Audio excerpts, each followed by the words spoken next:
Hello friends, this is the thejumzb. Thank you for stopping by and you're welcome. So I am in Cape Coast, in central region of Ghana, right? And I'm also at Elmina Castle, where we're coming to learn a lot of history about slave trade. I mean, these details are so dark, and I would like to bring you along for you to learn a thing or two about this place. It's the oldest slave castle in West Africa, and this is a very historical place for Africans. So come along with me and learn something today, okay?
The local name again? Anamansa. So traveling through the forest to come here. So it wasn't only people from here. Not at all. So once you travel, and they were traveling on foot. So you can imagine the type, there's number of casualties, deformities that they may go through before they arrive here. And that's when they were not taking a bath. That's when they got here, they have to take them to Asema. So that we call a slave river, where they were allowed to wash themselves. Even at that place, some of them were auctioned over there. Because those from the hinterlands or the West African coast, agents, the cabossiers, would just bring them there. And those from the here will also go to the Asema. So because once they washed them down, they were shaved. They were at the same time trimmed their hair. Finally, made them with a shea butter palm oil just for them to address. So some of the merchants will be there to make sure that they get whatever they want before even they brought them here. And when they brought them here, there will be others who are still here and also wanted, they work for the companies, like the West Indian Company, or the East Indian Company, or the Royal Africa Company, different kinds of companies. Okay, that's the one they brought them here. Now the ship surgeon, or the surgeons themselves are here. So they have to also subject them to screening to determine what is suitable for them before they will buy. Similar things have happened on the other side. When they arrived, they have to also examine them before they made their. This is the area view of Elmina Castle. At that time, the ocean or the sea was right before the castle, was starting the castle. Okay, and these are the pillars. Well, this is what the ship docked. Okay, and they used boats or canoes to transport them from the roof of the, because this part was too shallow for the for the ship to come closer to the castle. So they used canoes or boats to transport them from the room of no return into the boat ship, while the ship docked there, packed them in the holdings, and the journey across the ocean began, where they never came from. You can see a fort on top of this hill. This is called Fort St. Jago, built by the Dutch. Fort St. Jago. St. Jago. Yes. St. Jago, built by the Dutch. Had soldiers stationed here to protect this castle from inland attack. So that those soldiers, they were about 25 in numbers, and they ran ship every 25 hours. Another 25 soldiers would come from here to go and change them. So they were running ship system to make sure that people wouldn't come from this side. Because at that time, there were forests or vegetations around it. There was no structures here. And that was how they defended themselves against external forces, especially from inland. When you go to the top, I hope when you walk up, you saw the fort over there. So, and this place was the first church. That was a Catholic church. It built by the Portuguese in 1596. Rooms on the dam floor were used as the male slave dungeons, where about 600 male slaves or captives were kept in the dungeon. So they were divided into groups. The largest male dungeon could take about 200 male slaves, some about 150, some about 100, some about, depending on the size of the dungeon. On top of the dungeons were residences for their own soldiers, the physicians on the other side, the missionaries or the merchants. On top of the soldiers, the second floor was a residence for the deputy governor, and the last one was for the governor himself. This sense and simple message that the more important a person is perceived to be, the higher up. So when the ship came, the men who survived in the male dungeons were moved, put them back in chains, and they were forced to walk through this door to get into the room of no return to be shipped off. Now let's get into the famous slave courtyard. There you may have the chance to enter the dungeons and see what actually took place in the dungeons.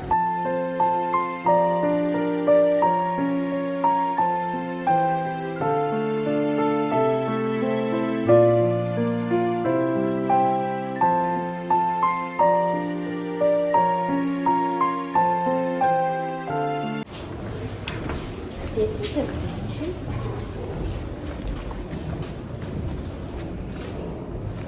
Now this courtyard is the famous slave courtyard, and all the rooms on the dam floor were used as famous slave dungeons, where about 400 female captives or enslaved women were kept in the dungeons awaiting shipment. So let's walk through the dungeons and see how many were kept in a particular dungeon.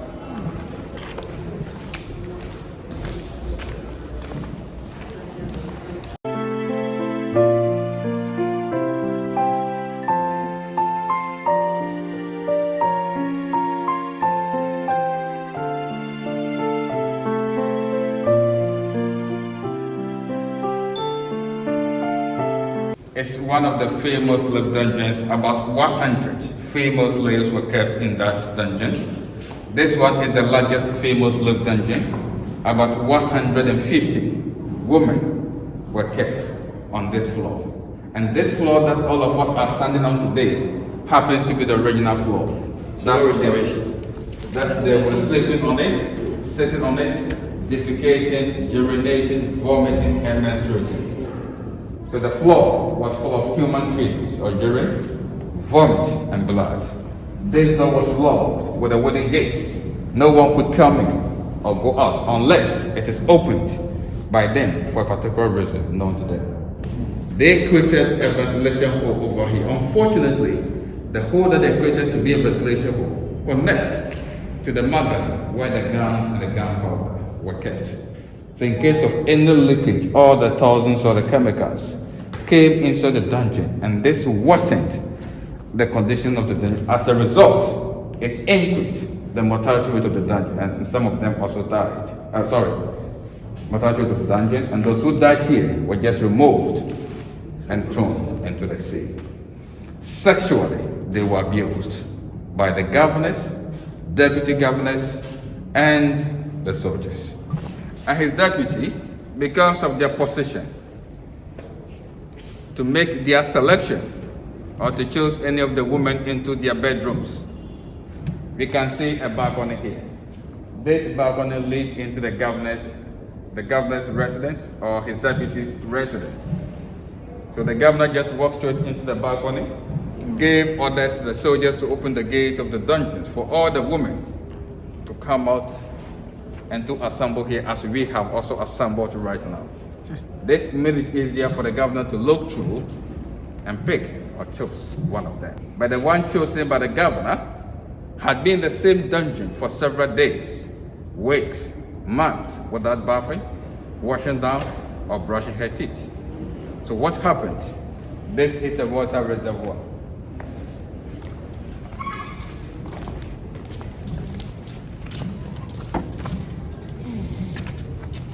So this reservoir was constructed by the Portuguese, which contains 20,000 gallons of rainwater. So once the governor selected, the soldiers would fetch water from the reservoir for the one chosen by the governor to wash down.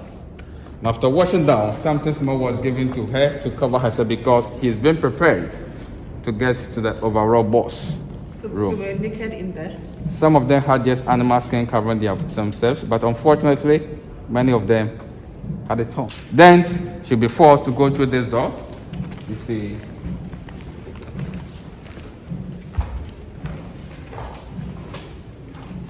the staircase. So she was forced. So you can see the staircase. So she was forced to walk through the staircase, ended up in the governor's or the deputy governor's residence. There, the unfortunate happened. Now, some of these women were so courageous to resist rape. Despite the conditions that they were going through in the dungeons, they were so courageous. So any female slave who resisted rape as punishment was chained to this cannonball. And this cannonball at that time used to be 8 cannonballs. Each weighs about 25 kg, equivalent to 50 pounds, or half a bag of cement. So once you resist, you'll be chained for 24 hours, no food, no water. In the scorching sun, you still stood in it. In the rain, you will still be in it. And the whole idea was to serve as warning to the others in the dungeons. Anytime the governor selects or picks you, you have no option than to go out. The same punishment will also be meted at.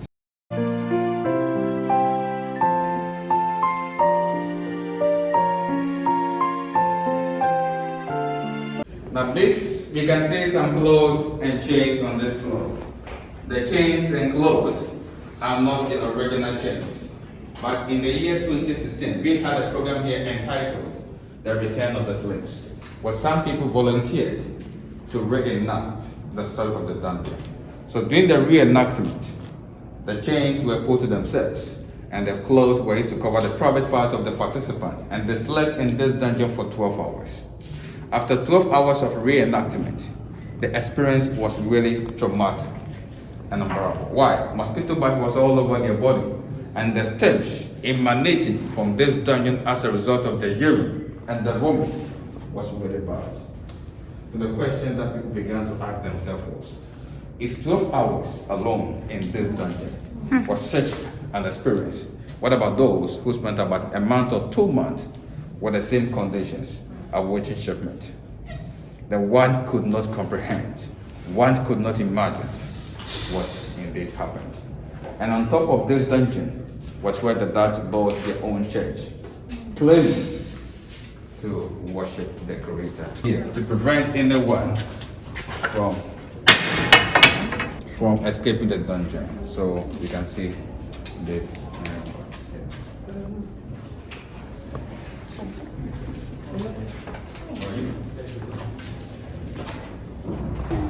Now, when the ship came, the women who survived in the dungeons were then moved by the soldiers, put them back in chains. As we saw the male passage, This is the female passage into the room of no return. And we all need to go to the same passage to get to experience the room of no return and to see the original door of no return. But unfortunately, the staircase, what used to be there, is no more there. So if we do not allow people to go through this passage, as a result, we are going to use the male passage to get in there and experience it live. The man who also survived in the male dungeons went through the male passage, as I explained that this courtyard was the male slave courtyard. So the male slaves went through the male passage, and we are getting into the room of no return to see what's actually happening to them.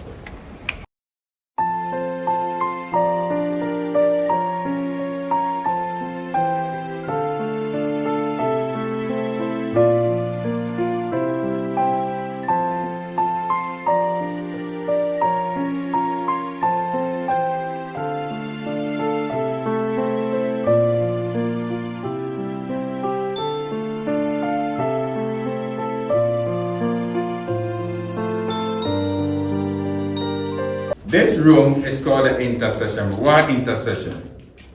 Unfortunately, some of the slaves that ended up here were family members, husbands, wives were captured together. But unfortunately, husbands ended up in the male dungeons and wives ended up in the female dungeons. So for about a month or 2 months, they never saw each other as they were separated. So when the ship was available, the men came to the male passage as we also came through. The woman came to the female passage, and there was a wooden staircase. So this is the only point that if you're fortunate and coincidentally, you may see your spouse or somebody that you may know that you were captured along. If not, the chances of seeing each other is not possible because on the boat ship, they were put into separate holdings, like in the dungeons. Let's get into the room of no return and see. 1, 2, 3, 4.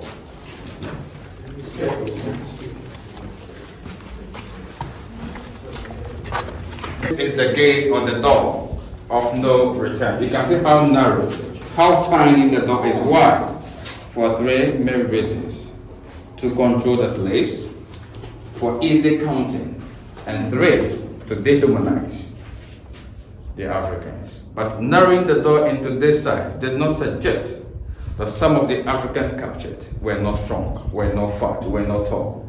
They had some of these qualities, but because of the conditions in the dungeon, as we have witnessed, some of them became too weak, or thin, or shrinked, or grown lame to go through this door. But note something, even before the trade in human beings, the door itself was wider or bigger from this point to this point. Then when the whole thing shifted to human trade, then it was narrowed based on the reasons that I have given. At that time, as I said earlier, the sea or the ocean was right before here. That's why I showed you the pillars where the ship docks. So the boat paid the slaves from here into the port ship, parked them in the boats, and the journey across the ocean began. There was no point that the situation condition became better. It almost worsened from a point to another point. How many Africans were shaped? Research indicated that about 25 to 30 million Africans even died on the way. Wow. Whilst about 12.5 to 15 million Africans survived or reached their destination. Meaning, if they were captured, 2 died, 1 survived. And this could be possible to even some people even debate if that even the numbers were more than what we are quoting. Because looking at the period that the whole thing transpired, almost 400 years. So it is always subject to debate, and that's what happened. So this is the narration of the rule of Norway. Came from Zeeland, and you all know that Zeeland is a province in Holland. Van Tet was the last Director General of the Dutch West Indies Company over the north and south coast of Africa. He arrived here on the 16th January 1758 in the same year on 12th March at the age of 41. Just 2 months. He died of malaria and he was buried down here. Now when he died, there was a man whom they said he was a priest called A. Anderson. He wrote tribute he said, Vanted was a God-fearing man, respectful and honest. And the simple question is, if he was indeed a God-fearing man, what did he do about what was happening under his own watch? Maybe when you assume the body and he comes back to life, he may be able to tell us. The second flag here, which was placed in 1992 during the first Pan-African Historical Theatre Festival. And the theme for the celebration was Re-Emergence of African Civilization, Uniting Africans in the Diaspora. At that time, a ceremony was held here called Fiangra, meaning when the Africans were taken away, they never had any chance of saying goodbye to their loved ones, family members or villages. At the end of the ceremony, this flag was placed here, and it contains a message to anybody who connects himself or herself into the dungeon. And the message says, may those who wishes to return find their own route, and may humanity never again be given the same chance to perpetrate such injustice against humanity. Martin Luther King Jr. once said, injustice anywhere is a threat to justice everywhere.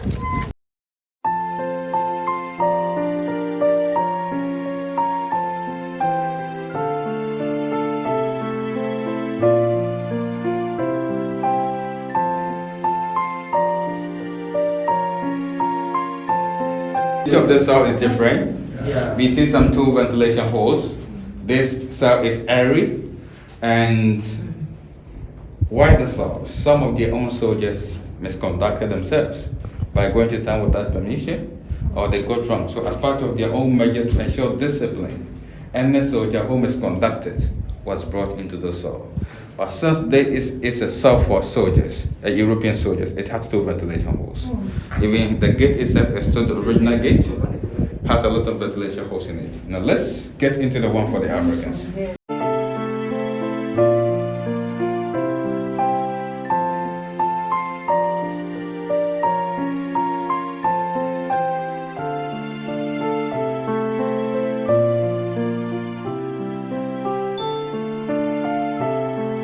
Attention please. So this cell is the African cell, or the condemned cell. Some of them were captives or slaves in the dungeons who were fighting for their beliefs, who were fighting for their freedom. They saw them to be a threat.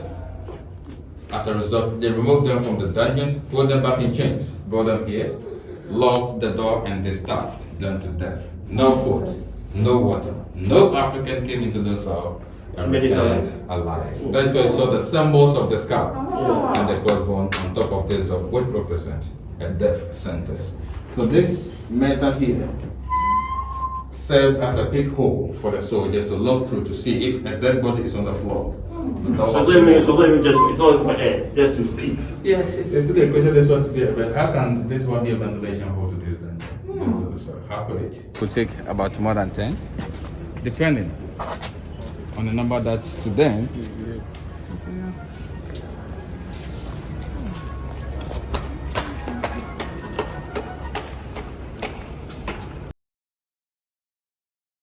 The symbol for the Dutch was India Company that was established in 1621 to make sure or to take control of all Portuguese colonies. So when they came, the Dutch were here, so automatically we can see their symbol, the logo for the company. Let's come here. And the governor stood here to address others down here. So after the meeting at the boardroom, this is where the governor stood to address the soldiers down here. The two structures over there are watchtowers, and they were built by the Dutch, had their soldiers sitting on top to monitor the situation, to ensure that the security of this place is always strengthened and maintained.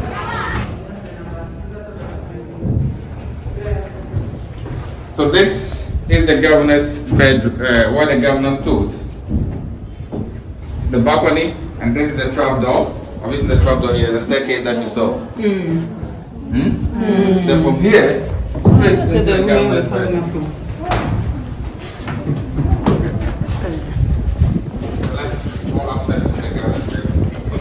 Right, you turn the right, okay. You come down through the left door.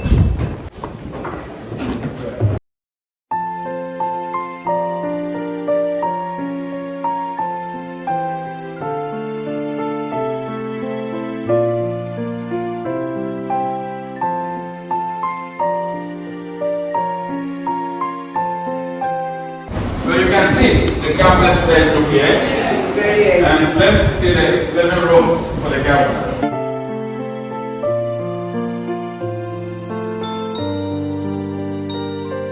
One bedroom, two living rooms for the governor. One person. Compared to what you've seen down there.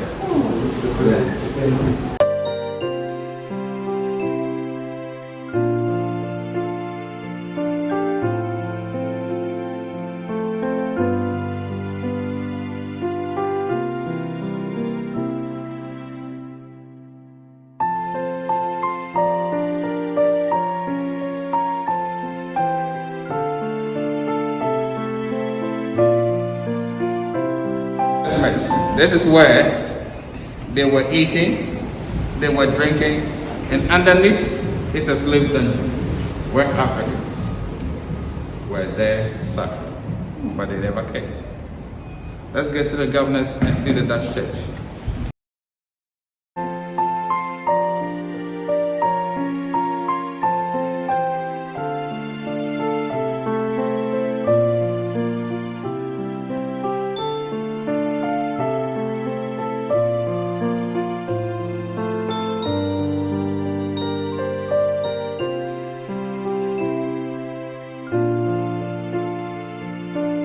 So they were here claiming to worship, singing songs of praise.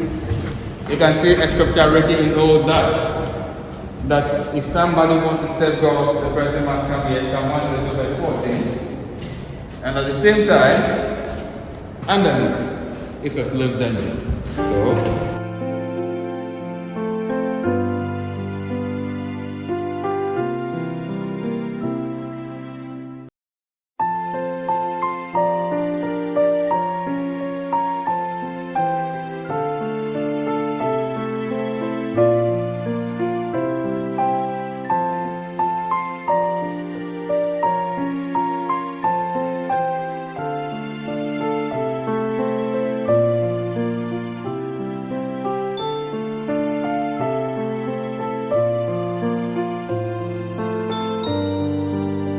now down here are two separate boats, the outer boat and the inner boat.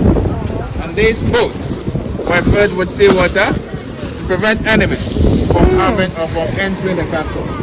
So in the evening, the drawbridge over there will be lifted up. So any attempt to come inside, you may fall into the water and the soldiers would arrest you.